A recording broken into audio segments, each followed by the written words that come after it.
गुरु चरण को करूं सो प्रेम प्रणाम।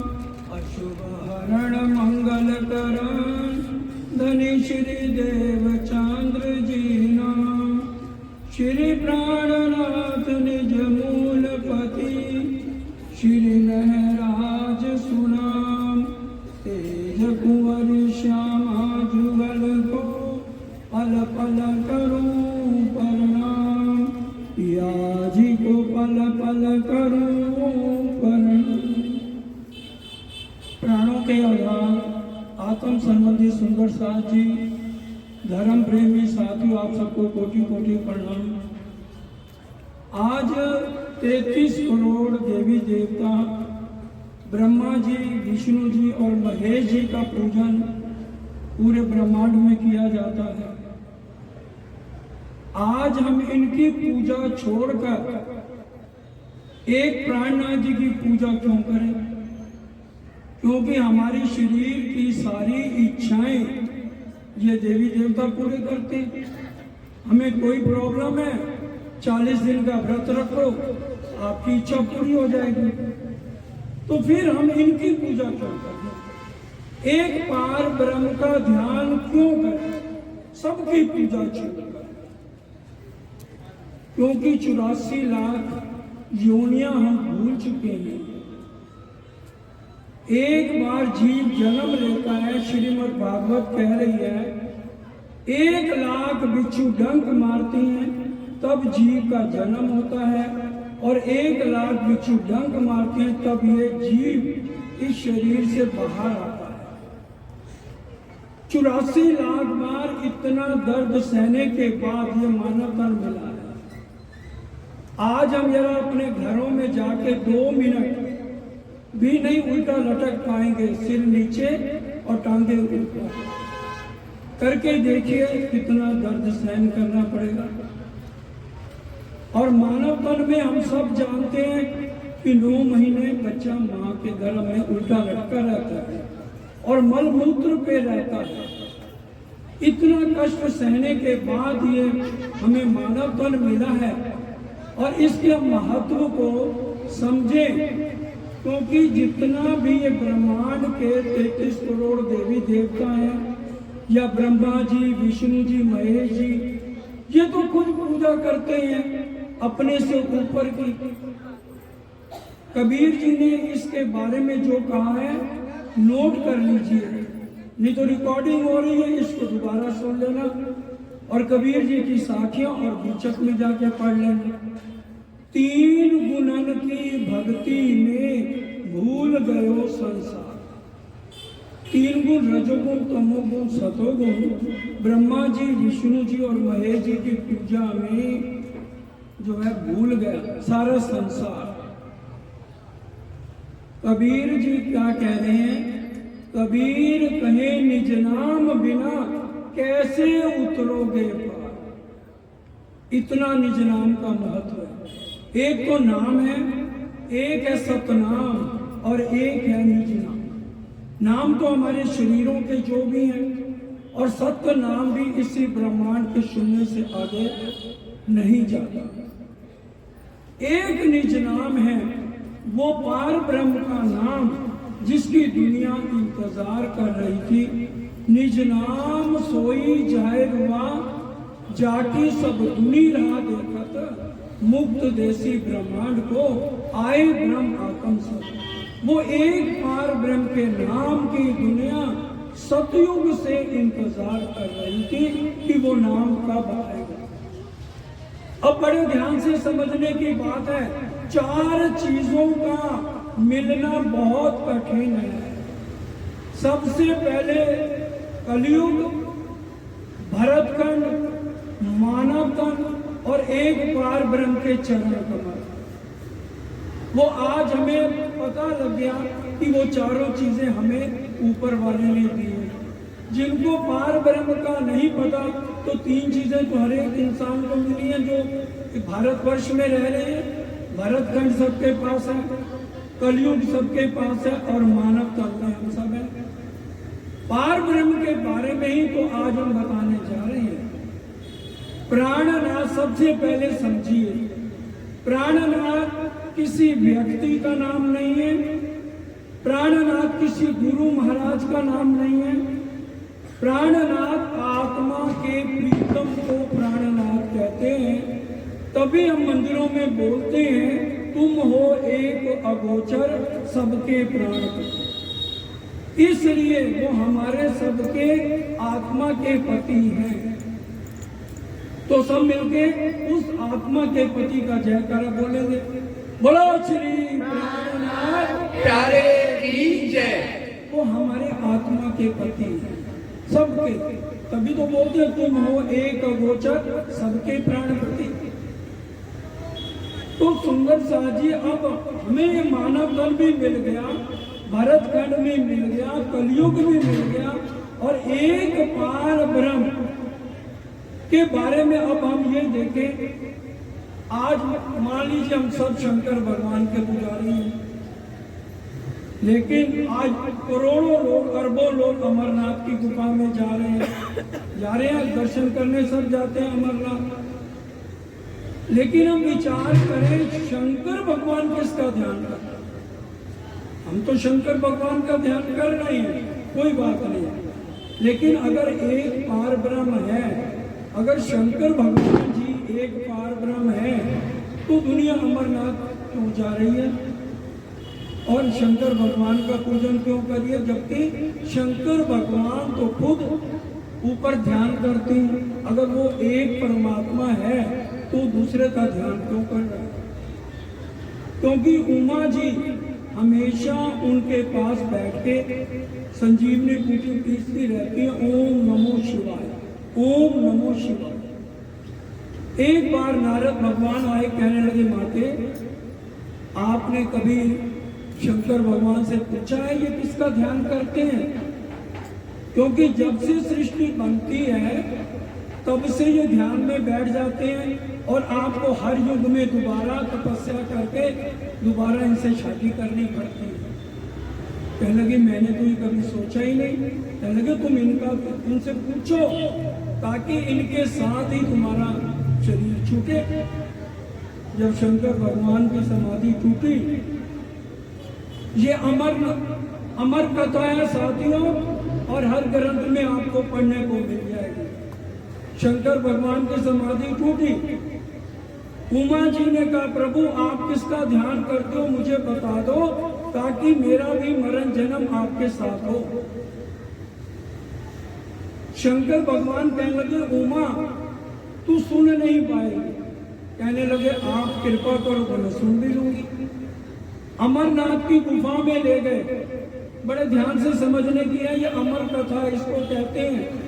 आप जाके हिंदू धर्म में किसी से पूछ लो, वो घुमा फिरा के पूरी बात नहीं बता पाएगा, वो आपको बताई जा रही है। और वो भी क्यों बताई जा रही है, पहले सुन लीजिए फिर बताया जाएगा। अमरनाथ की गुफा में ले गए और बाहर एक पत्थर रख दिया, कोई हमें डिस्टर्ब ना करे।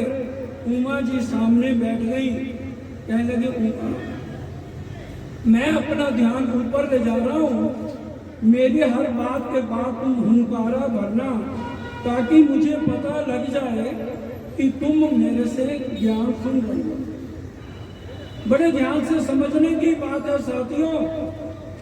बैठ गए, शंकर भगवान ने अपना ध्यान ऊपर किया और बताने लगे, ये सारा ब्रह्मांड 5 तत्व 3 गुण और 14 लोक से बना।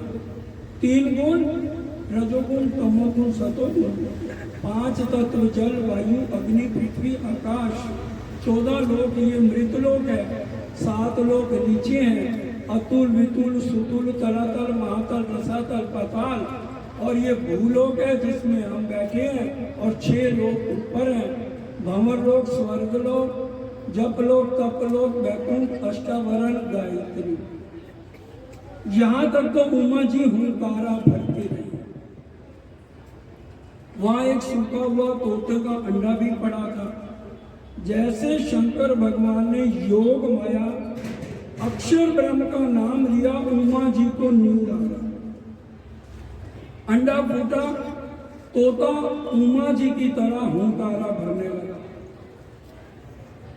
उन्होंने अक्षर ब्रह्म के 4 चीजों का वर्णन किया, मन, चित्त, बुद्धि, अहंकार, अव्यकृत ब्रह्म, सबलिक ब्रह्म, केवल ब्रह्म और सत्स्वरूप। और उससे ऊपर अक्षरातीत पार ब्रह्म का जैसे नाम लिया और उनको हुक्म हो गया राज्य से अक्षर ब्रह्म को, अक्षर ब्रह्म के थ्रू शंकर भगवान को। तो उनको पता लग गया कि कलयुग में वो पार ब्रह्म आने वाले हैं।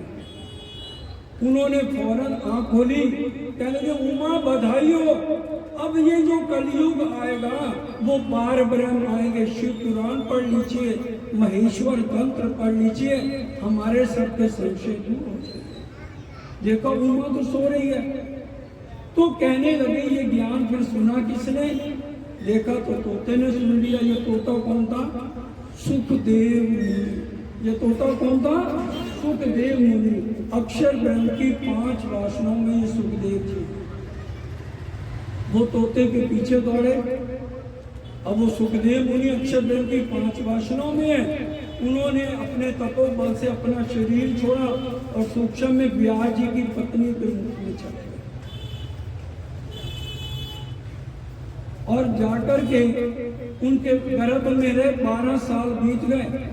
शंकर भगवान त्रिशूल लेके बाहर बैठे रहे। 12 साल तक श्रीमद् भागवत पढ़ी है कि भी जैसे ये बाहर निकले मैं इनका वध कर दूंगा। तो विष्णु भगवान आए, ब्रह्मा जी आए, उन्होंने कहा आज हम श्राप देते हैं, इस अमर कथा को सिर्फ ब्रह्म मुनि कलयुग में आकर पूरे विस्तार से बताएंगे, तब तक इसको ना कोई सुन पाएगा ना कोई कह पाएगा। ये शब्द भी लिखे हुए हैं, पढ़ सकते हैं। अब उमा जी ने दोबारा पैर पकड़ लिए, मेरे को दोबारा ज्ञान सुनाओ, अमर कथा। उन्होंने कहा मैं सुना ही नहीं रहा था, पार ब्रह्म के हुक्म से मैंने बताया तुम्हें। हाँ मैं तुम्हें वहां ले चलता हूँ जहां पर कलयुग में आकर के पार ब्रह्म अपना झंडा लगाएंगे। वो कहां पर ले गए? पद्मावतीपुरी, पन्ना, जो आज हमारा सबसे मुख्य तीर्थ स्थान है। और महेश्वर तंत्र में ये श्लोक में लिखा है, पद्मावती केन सरते मध्य पुरुषे विराजता इंद्रावती नाम से देवी भविष्यंती कलयुगी। कि कलयुग के अंदर वो पार ब्रह्म आएंगे। उमा जी को ले गए। हम जब घूमर जी से बाहर महारानी जी के मंदिर जाते हैं तो बाएं हाथ चलते हुए झंडा लगा हुआ है। तो वो प्राणनाथ जी ने आके सबसे पहले वो झंडा लगाया। और वो झंडा कौन सा था? झंडा गाड़े हो प्रेम का, क्योंकि इस ब्रह्मांड में प्रेम नहीं है। सबसे महत्वपूर्ण बात नए साथी सुने, इस ब्रह्मांड में प्रेम नहीं है, नहीं है, नहीं है। मैं नहीं कह रहा, ग्रंथ उठाइए। सुख व्यास कहे भागवत में, प्रेम न त्रैगुण पास, प्रेम बसत ब्रह्म सृष्ट में, जो खेले स्वरूप ब्रिज रास। ये है एक पार ब्रह्म की पहचान। क्योंकि पार ब्रह्म की जो ब्रह्म मुनि है वो ब्रिज और रास में आकर के सारे दुनिया को बताया कि प्रेम कहते किसको है। उनकी इच्छाएं पूर्ण नहीं हुई तो दोबारा इस कलयुग में ये विष्णु भगवान के जीवों के ऊपर हमारी सुरता इस प्रेम को देख रही है और वो उसी प्रेम को जाहिर करने के लिए दुनिया में आए हैं। ये तो शंकर भगवान की बात हो गई और हमारी जो निशानी प्रेम है वो आप सबको बताया गया। अब चलते हैं विष्णु भगवान जी के पास। विष्णु भगवान जी हमेशा ध्यान करते हैं लेकिन उनको ये नहीं पता कि मैं किसका ध्यान करता हूँ। देवी भागवत नोट करते जाइए। देवी भागवत में एक बार सारे देवी देवता इकट्ठे होकर विष्णु भगवान के पास आए। कहने लगे प्रभु आप इस सृष्टि के मालिक हैं, आप हमें बताइए आप किसका ध्यान करते हैं। उन्होंने कहा मैं इस माया में इतना व्यस्त रहता हूँ, जब मैं ध्यान में बैठता हूँ मुझे खुद भी नहीं पता मेरा ध्यान कहाँ तक जाता है। इसका भी आप पुराण संहिता में और महेश्वर तंत्र में पढ़ सकते हैं। लक्ष्मी जी जब इस ब्रह्मांड में आती हैं विचरण करने, ये देखने के लिए कि किस भगत को कर्मों के अनुसार अमीर होना चाहिए था, ये गरीब कैसे बना हुआ तो रातों रात उसको अमीर बना देते हैं, और किसी को गरीब बनना है वो अमीर बना बैठा है तो रातों रात उसको गरीब बना देते हैं। ये अब देखते भी हैं, अमीर था गरीब बन गया, गरीब था अमीर बन गया। तो इतनी देर में विष्णु भगवान अपना ध्यान ऊपर ले गए। अब पहले तो शंकर भगवान को पता लगा कलयुग में पार ब्रह्म आएंगे, उसके बाद अब लक्ष्मी जी जब आज समय से पहले पहुंच गई, देखा तो विष्णु भगवान ध्यान कर रहे हैं, एकदम चौंक गई, कहने लगे ध्यान तो उसका किया जाता है जो अपने से बड़ा हो। तो विष्णु भगवान तो कहते हैं मैं और लक्ष्मी इस ब्रह्मांड के मालिक, कहते हैं ध्यान किसका कर रहे हैं, कोई बात नहीं। लक्ष्मी जी खड़ी हो गई। अब विष्णु भगवान की जब समाधि टूटी, लक्ष्मी जी ने कहा मैंने आज तक आपसे कुछ नहीं मांगा, मैं आपकी अर्धांगिनी हूँ, कृपया मुझे ये बताइए अगर हम दोनों परमात्मा है तो आप ध्यान किसका करते। विष्णु भगवान ने कहा लक्ष्मी और कुछ भी पूछ ले, ये प्रश्न का जवाब मैं नहीं दे सकता। तो लक्ष्मी जी ने कहा मैं तपस्या करूंगी। वाणी में पढ़िए प्रकाश हिंदुस्तानी प्रकाश गुजराती, शुभ कार्य में देरी नहीं करनी चाहिए, जल्दी जाओ और तुम ध्यान करो। अब लक्ष्मी जी को और गुस्सा आ गया। सुंदर साथ जी साथियों सुनने की बात है, 7 कल्पांत लक्ष्मी जी ने तपस्या की, 1000 बार ग्रंथ पढ़िए, 1000 बार सतयुग, 1000 बार त्रेता, 1000 बार द्वापर, 1000 बार कलयुग बीते, एक कल्पांत बीतता है। 7 कल्पांत समझिए कितनी देर होती है, लेकिन विष्णु भगवान ने नहीं बता पाया। फिर उनके पिता का नाम क्षीर सागर है लक्ष्मी जी के, वो आए और ब्रह्मा जी आए, सबने आके रिक्वेस्ट की, बड़े ध्यान से सुनिए, हे प्रभु लक्ष्मी जी पर दया करो, 7 कल्पांत बीत गए हैं तपस्या करते। वो कहने लगे मेरा कसूर नहीं है, चलो। चले गए। अब लक्ष्मी जी ने कहा प्रभु आप बता दीजिए किसका ध्यान करते हैं तो मैं चल पड़ूंगी। क्या लिखा हुआ है ग्रंथों में, 7 कल्पांत का 21 कल्पांत भी तपस्या कर लो, मेरा जबान वर्णन नहीं कर सकती मैं किसका ध्यान करता हूं। उस पार ब्रह्म की हम अर्धांगिनी है। विचार करिए हमें कितना ऊंचा ओहदा पार ब्रह्म ने दिया है और संसार को मुक्ति देने के लिए आए हैं। इसी तरह से हर ग्रंथ के अंदर पार ब्रह्म के आने की बात लिखी हुई है। गायत्री 5 वेद लेके बैठी है, बड़े ध्यान से समझने की बात है, ग्रंथ पढ़ लीजिए। गायत्री के पास कितने वेद हैं? 5। 4 वेदों का उच्चारण ब्रह्मा जी के चारों मुख से होता है। 5वां वेद है सोसम वेद, और स्पष्ट लिखा है जब पार ब्रह्म आएंगे वो सोसम वेद लेकर के आएंगे, और जो इनका ध्यान करेगा उसका जन्म मरण से चक्कर चल जाएगा। वो सोसम वेद क्या है? ये कुलजम दही तुमको मैं कुलजम, इनको किया गरक, पढ़ो मेरे कलाम को भागे सारे शक। तो पार ब्रह्म ने खुद आकर इस ग्रंथ का नाम क्या रखा? श्री कुलजम स्वरूप साहब। क्यों? इसके अंदर सारे ग्रंथों की गवाहियां और निचोड़ रखे एक पार ब्रह्म की बात साथियों बताई गई है कि एक पार ब्रह्म है। सबसे बड़ी बात आज ध्यान से समझ के चलिए, समय पूरा हो जाएगा तो सूक्ष्म में वही बात बताई जाएगी। हम सब जानते हैं हरिद्वार में कुंभ का मेला हमेशा लगता रहता है। और सतयुग से हर ग्रंथों में क्या लिखा हुआ था कि 1735 में विजया विनद बुद्ध निष्कलंक अवतार आएंगे और वो वहां आकर के सब धर्माचार्यों से ऊपर का रास्ता बताएंगे।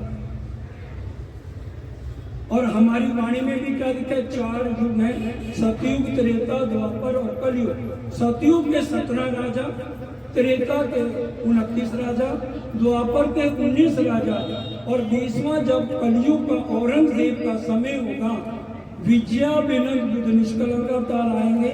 और श्रीमद् भागवत में क्या लिखा है, देवापी और मरु ये चंद्रवंशी और सूर्यवंश के राजा थे। इन दोनों को जब पता लगा कि कलयुग में पार ब्रह्म आएंगे तो दोनों ने तपस्या शुरू की। आदि नारायण ने दर्शन दिए और कहा, बच्चों क्या चाहते हो? इन दोनों ने क्या मांगा कि जब पार ब्रह्म आए और वो किसी न किसी जीव के ऊपर बैठ के लीला करेंगे, वो हम दोनों के जीव होने चाहिए जहां पार ब्रह्म बैठ के लीला करें। तो देवचंद जी का जीव कौन सा बना? देवापी, चंद्रवंशी।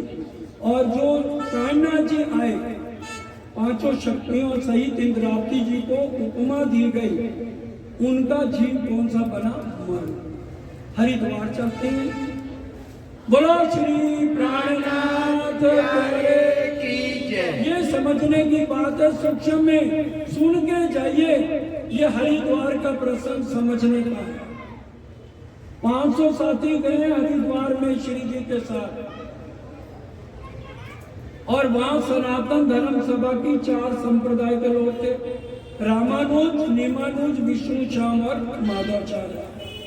10 नाम सन्यासी के बड़े बड़े आचार्य थे, 4 वेदों के 6 शास्त्र वालों के बड़े बड़े आचार्य थे। और श्री जी साहब प्राणनाथ जी की वेशभूषा क्या थी? सफेद धोती, सफेद कुर्ता और सफेद पगड़ी। और हिंदू धर्म में जितने संत पुरुष हैं वो क्या पहनते हैं? भगवे वस्त्र पहनते हैं। अब सब हैरान हो गए, वो कहने लगे, आप तो हिंदू धर्म में नहीं हो, आपने भगवे धारण नहीं किए हुए। तो प्राणनाथ जी ने कहा, श्री जी साहब ने कहा, ऐसा मत करो, हैं तो हम हिंदू धर्म में, लेकिन हम गुरु धारण करने आए, क्योंकि 84 लाख योनियों के बाद एक बार मानव तन मिलता है, हमारे जीव को जो अखंड मुक्ति दे देगा, हम उसको अपना गुरु मान लेंगे। तो 4 संप्रदाय के पहले रामानुज, निमानुज, विष्णु श्याम और माधवाचार्य बारी बारी आए। सबने अपनी अपनी मत बताई। हम गायत्री का मंत्र करते हैं, हम जमुना जी में झीलना करते हैं। सतगुरु अपने शरीर वाले आदमियों को सबको बता दिया। चारों के विचार श्री जी साहब ने सुने, खंडन किसी का नहीं। कहने लगे, श्रीमद् भागवत उठाओ। 12वें स्कंद के 4थे अध्याय में 4 परले का वर्णन है। नित्य परले, नियमित परले, प्राकृतिक परले और महापरले। जब महापरले आ जाती है, 14 लोग, पताल से वैकुंठ तक 14 लोग, 5 तत्व और 3 गुण, सब देवी देवता ले हुए। ये श्रीमद् भागवत में लिखा है। तो मेरे को अखंड मुक्ति कैसे मिलेगी? वो एक तरफ बैठ गए। उसके बाद 10 नाम संन्यास मत वालों ने भी इसी शरीर का कर्मकांड बताया। 4 वेद के 6 शास्त्र वालों ने भी 14 लोग से ऊपर का ज्ञान नहीं बताया। अब सब इकट्ठे हो गए और कहने लगे, हम तो सोच रहे थे ये हिंदू नहीं है। तो सब ने इकट्ठे होकर के श्री जी के ऊपर प्रश्न किया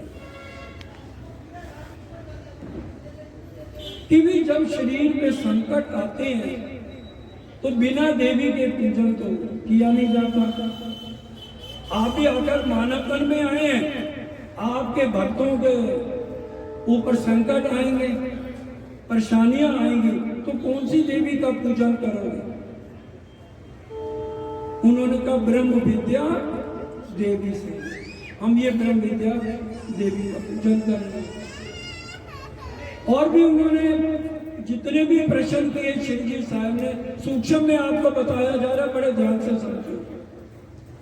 आखिर में वो सोचने लगे सारे जितने आचार्य थे कि भी ये तो बाहर निकल के हमारी बदनामी हो जाएगी, हम इनके प्रश्नों का उत्तर ही नहीं दे पा रहे। सबने मिलकर के 23 प्रश्न किए श्री जी साहब के ऊपर। कितने प्रश्न किए? 23। सबसे पहला प्रश्न क्या था? बड़े ध्यान से समझने की बात है, आपके सतगुरु कौन है?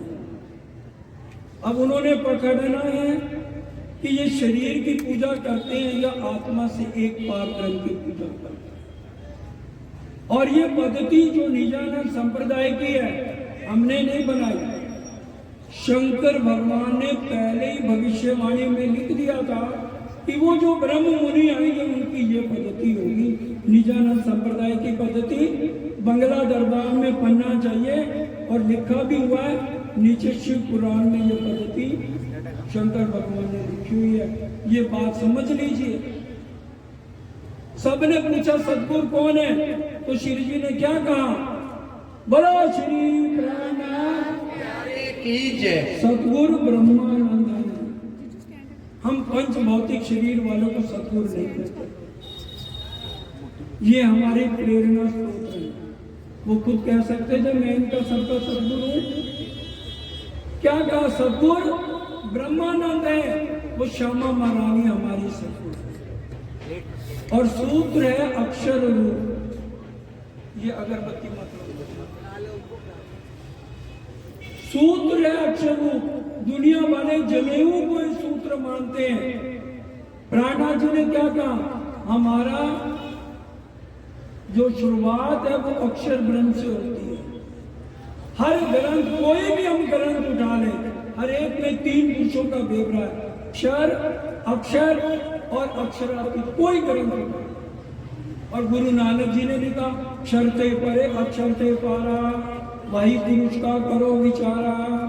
कुरान उठा लो, ला इलाहा इल्लल्लाह, क्योंकि सबका परमात्मा तो एक है, चाहे हिंदू है, मुसलमान है, सिख है, ईसाई है। ला के अक्षर को, इल्ला के अक्षर को, इल्लिल्लाह कहा अक्षरातीत उत्तम पुरुष को। और इसी तरह से हम अगर गीता उठाएं उसमें भी कहा द्वामयी पुरुष लोके क्षर अक्षर, 2 पुरुष हैं, क्षर और अक्षर है। क्षर के मालिक कौन है? आदि नारायण। और इससे ऊपर कौन है? अक्षर ब्रह्म। और अक्षर ब्रह्म से ऊपर कौन है? उत्तम पुरुषत्व है, अन्य परमात्मा इति का, कि उत्तम पुरुष ही पूजने के लायक है, वही एक परमात्मा। सुंदर साहब जी, आज हम विचार करें। फिर उन्होंने सब धर्माचार्यों ने कहा आप ऐसे करो, अपना कोई श्लोक नहीं बोलोगे। ये सबसे महत्वपूर्ण बात समझने की है। हमारे से परवाही लोग पूछते हैं तो हम नहीं बता पाते। ये प्रश्न आप समझ के जाएंगे, आप किसी भी परवाही को समझा सकते हैं। जितने धर्माचार्य थे सबने कहा आप हमारे ग्रंथों से सिद्ध करो कि आप अक्षरातीत पार ब्रह्म हैं और आपके साथ ब्रह्म नहीं आएंगे। बताइए, हमें कोई कहे हम कैसे साबित करेंगे? वो कहेंगे हम, आप अपने मुंह से कोई श्लोक नहीं कहेंगे, हमारे ग्रंथ से सिद्ध करो कि अक्षरातीत पार ब्रह्म उतरे, प्रकट हुए हैं और आपके साथ ब्रह्म नहीं है। अब श्री जी ने कहा ठीक है, ऐसे करो भाई, हरिवंश पुराण ले। कौन सा पुराण ले आओ? सब बोलेंगे हरिवंश पुराण। नोट करके ले जाओ। अगर एक पार ब्रह्म का ध्यान करना है और इनका फायदा क्या है? 84 लाख योनियों से अखंड मुक्ति दिलाने वाले एक हैं, तो यही अक्षरातीत पार ब्रह्म। हरिवंश पुराण लाया गया। 4थे अध्याय के 4थे श्लोक में ये बातें लिखी हुई हैं। वेद व्यास जी ने राजा जन्मेजय को कहा अभी तो तू राजा है, कुछ समय बाद तू सम्राट बनेगा। 3 दिशा में शिकार करने जाना, दक्षिण दिशा में नहीं जाना, लेकिन तेरा घोड़ा तेरे को ले जाएगा। वहां इंद्र भगवान ने एक अप्सरा को श्राप दिया हुआ है, सुबह से शाम को 5 बजे तक वो घोड़ी रहती है और 5 बजे वो अप्सरा बन जाती है। तेरा घोड़ा जब ले जाएगा उस समय 5 से ऊपर टाइम हो जाएगा और तू उसके ऊपर मोहित हो जाएगा। उसको रानी बनाना, पटरानी नहीं बनाना, लेकिन तू बनाएगा। भविष्यवाणी कर रही है, जब तू पटरानी बनाएगा तो उस समय रिवाज था कि जो राजा किसी को पटरानी बनाए तो 10,000 ब्राह्मणों को भोजन कराना पड़ता है और एक ही पोशाक में कराना पड़ता है। अब वो जो तेरी पटरानी होगी वो तो अप्सरा होगी, एक एक पल में उसका श्रृंगार बदलेगा। तो जितने ब्राह्मण होंगे तेरे को श्राप दे देंगे, जा तो 8 अंगों से कोड़ी होगा। ये सुनने वाली कहानी है। अब राजा जन्मे जय का मेरे पे मेहर करो, कृपा करो, मुझे कोड़ी नहीं बनना, मुझे सम्राट नहीं बनना। कहते ये अनहोनी बात बताइए, तू करेगा ये, और तेरे जैसे भाग्यवान कोई नहीं। कहते एक तो कोड़ी बना रहे हो और एक भाग्यवान कह रहे हो। कहते हाँ, वो पार ब्रह्म की अनहोनी घटना घटेगी, वो आज तक नहीं आए और ना कभी फिर आएंगे। और वो जब आएंगे उनके दर्शन मात्र से तेरा कोढ़ रोग दूर हो जाएगा। बोलो श्री जय। और क्या कहा, अनहोनी घटना क्या होगी? वो ब्रह्म मुनि अपनी देवी देवताओं के पूजा में लगे होंगे, क्योंकि परम धाम में फायदा उन्होंने जरूर किया था। यहाँ आके भूल जाएंगे, कोई हनुमान जी का चालीसा पढ़ रहा होगा, कोई ओम जय जगदीश कर रहा होगा, कोई भाई गुरु कर रहा होगा। तो मैं सबको आकर के जब वो पार ब्रह्म आएंगे अपना अपना, जब वो एक पार ब्रह्म का ज्ञान सुनाएंगे तो वो जागृत हो जाएंगे। उनके अंदर एक खूबी क्या होगी, देवी देव ना ध्यान। ये बीतक साहब में छुपाइया पढ़ लीजिए। जो ब्रह्म मुनि होंगे एक पार ब्रह्म के अलावा किसी देवी देवता का ध्यान नहीं करेंगे, इज्जत सबको देंगे, प्रणाम सबको करेंगे, खंडन किसी का नहीं करेंगे, लेकिन पतिव्रता भाव से एक पार ब्रह्म का ध्यान करेंगे। जो गीता भी कह रही है, भक्त्या अनन्या।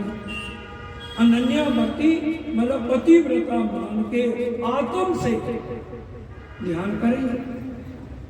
और जब ये लक्ष्मी जी को पता लगा कि कलयुग में पार ब्रह्म आएंगे, दूसरा जाहिर भी तो आप समझ लो ना बात। तो लक्ष्मी जी का एक नाम है पद्मा।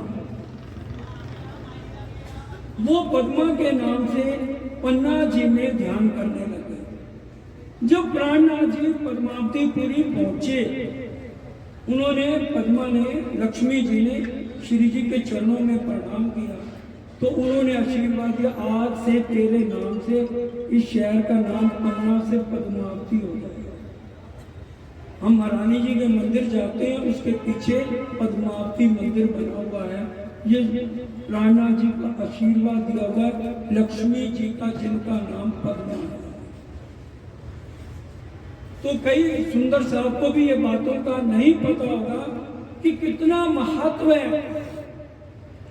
हमें इस ब्रह्मांड से कोई भी अखंड मुक्ति नहीं दे सकता। रामायण कह रही, कलयुग केवल नाम आधारा, सुमर सुमर नर उतरे पारा। कि कलयुग में सबको अखंड मोक्ष मिलेगा, और वो मोक्ष देने वाले अक्षरातीत पार ब्रह्म है। उन्होंने आकर के कहा, मेरे ब्रह्म मुनि यहाँ पर आ गए हैं, तो क्या देखी रे हम दुनिया जो इनको ना करे। तो वो आकर के आज ये उन्होंने शपथ ली हुई है कि मैं सारे ब्रह्मांड को अखंड मुक्ति देकर के छोड़ूंगा। मैं तुम्हारे काने जाए न सत्या पारिंड, तुमको वतन पहुंचाएंगे, कायम करूं ब्रह्मांड। तो आज जितने ब्रह्म मुनि हैं, हमें प्राणनाथ जी आज क्या सिखापन दे रहे हैं। एक प्राणनाथ जी पार ब्रह्म के अलावा प्रणाम हरेक को करनी, प्रेम व्यवहार हरेक से करना है, लेकिन दिल किसको देना है, एक प्राणनाथ जी को। वो हमारे आत्मा के पति हैं। अक्षर ब्रह्म हम रोज पढ़ते भी हैं, स्वरूप एक लीला दो। राज्य की दो लीला कौन कौन सी हैं? एक आनंद की लीला है और एक सत्ता की लीला है। आनंद की शक्ति उन्होंने किसको दे दी? श्यामा जी को। और सत्ता की शक्ति किसको दे दी? अक्षर ब्रह्म। इसलिए जितनी भी अक्षर ब्रह्म के एक इशारे से यहाँ कितने ब्रह्मांड बन रहे हैं और मिट रहे हैं? कोटि ब्रह्मांड नजरों में आवे, खिन में देखे, करोड़ों ब्रह्मांड एक क्षण में बनते और मिटते हैं। अब हमें विचार करना है कि हमें अक्षराती पार ब्रह्म के अलावा किसी और का ध्यान करना है या नहीं करना। तारतम लेने के बाद भी अगर हम ध्यान और का भी करें और कह रहे हैं सब एक ही तो है, तो वो फिर खुद सोच ले कि वो परम धाम की अर्धांगिनी है या नहीं। क्योंकि ये तो हर एक की अपनी यात्रा है कि उसने कैसे इस यात्रा से पार होना। कबीर जी ने तो इतनी अच्छी बात कह दी, कहने लगे भी चार राम का तो नाम सारा ब्रह्मांड जानता है, इसलिए सुन लो चार राम की महिमा भी। एक राम दशरथ का बेटा, एक राम कण कण में लेटा, एक राम का जगत पसारा और एक राम है सबसे न्यारा। एक राम दशरथ के बेटे को सारी दुनिया जान रही और आज उनकी प्राण प्रतिष्ठा भी 22 तारीख को सुंदर साजी हुई थी। और दूसरा राम कण कण में कौन लेटा हुआ है? कण कण में कौन है? ममई जीव, अंशो जीव, भूते जीव, लोके सनातना, हर एक के अंदर विष्णु भगवान का अंश है और जीव है उसके बाद हमारे अंदर। अब जीव का स्वरूप क्या है? जब शरीर से जीव बाहर निकलता है, ना वो औरत है ना वो आदमी है, ये सब जानते हैं। और उसका वजन कितना है? जीव का कितना वजन है और आत्मा का कितना वजन होगा? जो परम धाम, उनका कोई वजन नहीं है। ये हाड़ मांस लोह ये सब नहीं है, फेफड़े नहीं है वहां पर। ये हमें समझना है। वो है आत्माएं जो परम धाम में रहते हैं, उनका वर्णन प्रणनाथ जी यहाँ आकर के कर रहे हैं। और सबसे बड़ा प्रश्न जो पीछे लिखा था, मैं कौन, कहां से आया, कहां है मेरा करता। ये आज किसी से पूछ लो भी तुम्हारा क्या नाम है, हम फौरन अपना कार्ड निकालेंगे। Here is my introduction address, मेरे शरीर का नाम ये है, मैं यहाँ रहता हूँ। ये तो छठे दिन माँ बाप ने रख दिया। अंदर कौन है? भजनों में हम क्या बोलते, मैं तो धाम धनी जी की अंगना, अब करूं माया का संग। तो हमने अपने आप को, मैं जीव नहीं हूं, क्योंकि जीव कहां से? जो विष्णु भगवान है उन्हीं का ही जीव अंश हमारे अंदर है। और विष्णु भगवान के अंदर से जीव कहां से आता है? योग माया से आता है। ये भी समझ लीजिए, सबलिक से जीव आता है, वो उस अंडे को तोड़ता है और वही जीव अंश हमारे सबके अंदर जाता है। और आत्मा का निवास कहाँ है? जीव का निवास तो वैकुंठ तक है और आत्मा अक्षर का। तो इसलिए मैं कौन हूं? मैं जीव नहीं हूं, मैं ये शरीर भी नहीं हूं, आत्मा हूं, जिसको आत्मा को ना कोई जला सकता है ना कोई मार सकता है। और क्षर अक्षर से ऊपर वो आत्मा रहती है।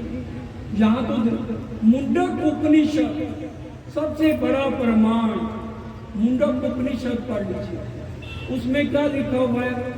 दो पक्षी हैं, एक नीचे है और एक ऊपर है।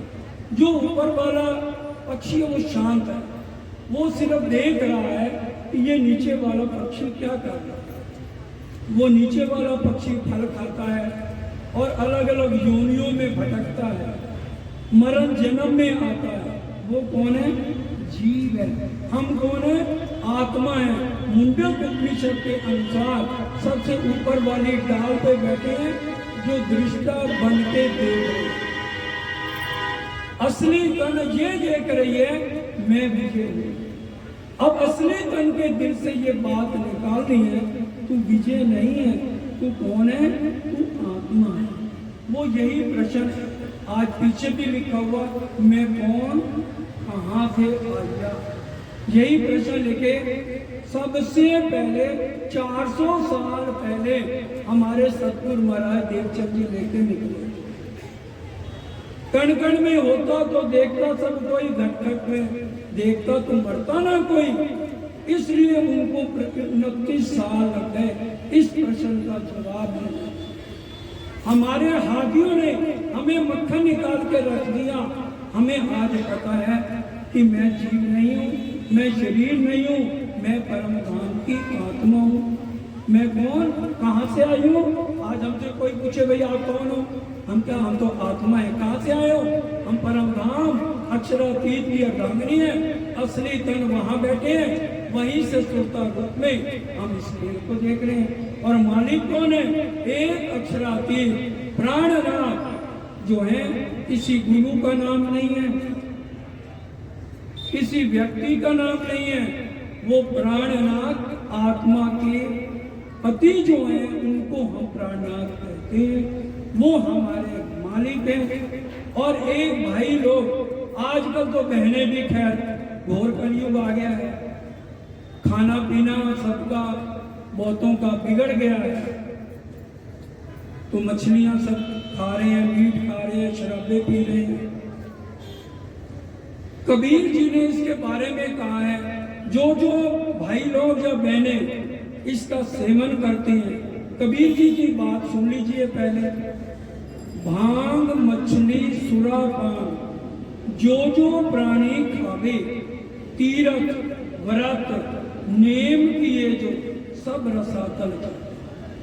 अगर कोई भांग नशे वाली कोई चीज ले रहा है, मछली मीट अंडे शराब कर पी रहा है, नशे वाली चीज, वो कितने तीरथ कर ले, जितना मर्जी दान पुण्य कर ले, तो उसका सब गड्ढे में है।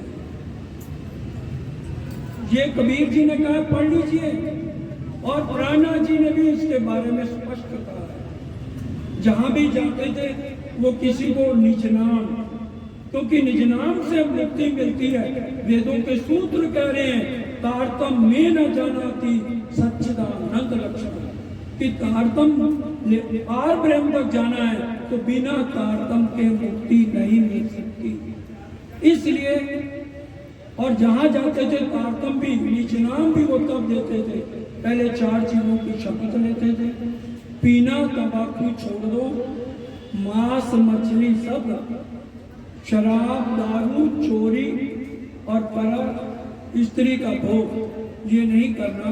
पतिव्रता स्त्री वही है। और बहनों के लिए भी यही सिखापन है, एक पति के अलावा किसी पे बुरी नजर नहीं। और पतियों के लिए भी है, अपनी पत्नी के अलावा किसी का जो है नहीं करना, क्योंकि सब ग्रंथ हमारे लिए आए हैं, गवाहियों के लिए। या कुरान या पुराण, एक कागज दो परवान, या के मगज बाइने हम पास, अंदर आए के बोले श्री प्राणनाथ। जब बाली ने छिप के तीर मारा, राम भगवान ने बाली को छिपके तीर मारा था, क्योंकि आदि शक्ति बाली में चली जाती थी, तो उन्होंने छिपके तीर मारा। तो बाली ने कहा, आप तो परमात्मा हो, आपके लिए दोस्त और दुश्मन में अंतर क्यों? उन्होंने कहा, जो तेरे को सजा दी गई है ये भी कम है। जो धर्म कहता है कि अपनी पत्नी के अलावा किसी के ऊपर बुरी नजर नहीं डालनी, और तूने सुग्रीव की पत्नी को रखा, तो ये गवाहियां सारी सुंदर साथी हमारे लिए हैं।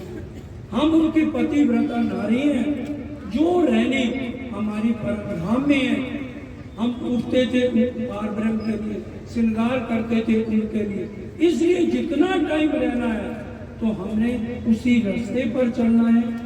और सौसम वेद आपको बता दिया, गायत्री 5 वेद लेके बैठी है, ग्रंथों का मंथन कर लीजिए। 5वां वेद सौसम वेद है, और वो ये कुलजम स्वरूप प्राणनाथ जी ने अकोट में इसका नाम कुलजम रखा है। तो इसलिए जितने भी ब्रह्म मुनि नाजी फिरके वाले हैं वो इसको कुलजम के नाम से ही जानते हैं। ये हमारा पूज्य ग्रंथ है और इसमें ही पार ब्रह्म है। तो एक पार ब्रह्म का आना इसी कलयुग के अंदर लिखा हुआ है और वही हमने आज समझना है कि वो पार ब्रह्म अक्षरातीत कलयुग में आ गए आ गए आ गए। हर ग्रंथ कह रहा है रामायण कलयुग केवल नाम आधारा सुमर सुमर नर उतने ही पारा। और क्रिश्चियन लोग बाइबल में क्या लिखा है the supreme truth God is only one. तो हमें एक का ही पतिव्रता रूप होकर के ध्यान देना।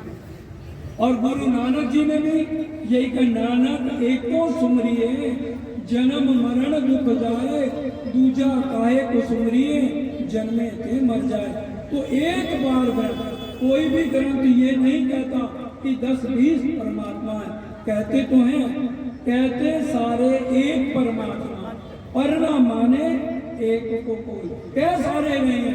लेकिन 33 करोड़ देवी देवता और ब्रह्मा जी विष्णु जी और महेश की पूजा में सारा संसार। कबीर जी ने कितना अच्छा वर्णन करता 3 गुणन की भक्ति में भूल रहे हो संसार। और कबीर कहे निज नाम बिना कैसे उतरोगे पार। निज नाम कारतम के बिना तुम्हारी मुक्ति नहीं है। क्योंकि वेदों का सूत्र भी यही कह रहा है कारतम में न जानाति सच्चिदानंद लक्षण। जिसने सच्चिदानंद पार ब्रह्म को पाना है तो वो बिना तारतम के उसके अखंड मुक्ति नहीं हो सकती। तो सूक्ष्म में दोबारा इस बात को समझना है परमात्मा एक है और उनका आना इसी कलयुग में 28वें कलयुग में लिखा है।